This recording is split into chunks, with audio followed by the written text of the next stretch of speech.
He changed our anniversary dinner reservation to a table for two, for him and his colleague. I sat at the bar sipping champagne, watching him slip my bracelet onto her wrist, calling it a family heirloom. I walked over, unclasped it and smiled. "You're right. It belonged to my grandmother. Along with the house you're now evicted from." He laughed, until security arrived with her husband. I left them both with the bill and a restraining order. "Happy anniversary, darling." I wasn't supposed to be at the bar tonight. I was supposed to be seated at table 23, the best spot in the house, with a perfect view of the patio fountains and the Chicago skyline beyond the glass. But there I was, perched on a bar stool in my own restaurant, watching my husband of 8 years slide my grandmother's bracelet onto another woman's wrist. The champagne tasted bitter against my tongue as I observed them from across the room. I'd worked 16-hour days for months to bring Harvest Moon to life, my dream restaurant finally a reality. Opening night had been flawless so far. The critics were impressed, the dining room was packed, and my signature autumn squash risotto had received nothing but praise. Everything was perfect except for the table I couldn't stop staring at. "Is everything all right, chef?" Marco, my head bartender, refilled my flute with Dom Perignon, the same bottle I'd been saving for Axel and me to share tonight. "Our 8th anniversary. Just taking a breather," I lied, forcing a smile. "The kitchen has everything under control." Before we begin this journey of betrayal and sweet revenge, I want to take a moment to thank you for joining me at tonight's table.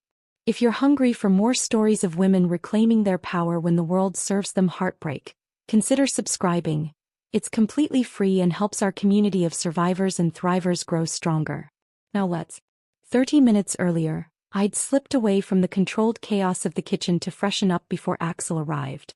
We had reservations at 8, a table for two that I'd personally arranged with a tasting menu that told the story of our relationship through food.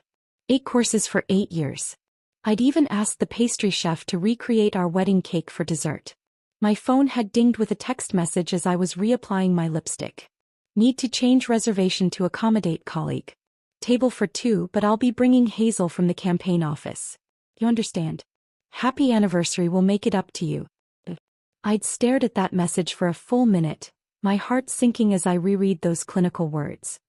"You understand." Did I? This wasn't the first time Axel had prioritized his budding political career over our marriage, but bringing another woman to our anniversary dinner? That was new. I'd called the maitre immediately. "There's been a change to my husband's reservation," I said calmly. "Please keep his table for two but add a glass of our best champagne at the bar." "That'll be for me." Now I watched as Axel laughed at something Hazel said, his hand lingering on her forearm. She was everything I wasn't, polished in that campaign-ready way, with honey blonde hair that fell in perfect waves past her shoulders. Her red dress hugged curves that my chef's coat had hidden for years. I tugged self-consciously at my black dress, the one I'd bought especially for tonight, now feeling like an afterthought in my own restaurant. 8 anniversaries. The first, we'd gone camping in Michigan, making love under the stars after a dinner of hot dogs and beans.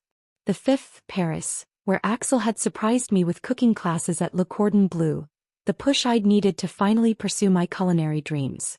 Last year he'd forgotten entirely, coming home at midnight with a hastily purchased gas station rose and mumbles about campaign meetings running late. I fingered the stem of my champagne flute, remembering how we used to be. Before the campaign. Before his ambitions for state senate consumed everything.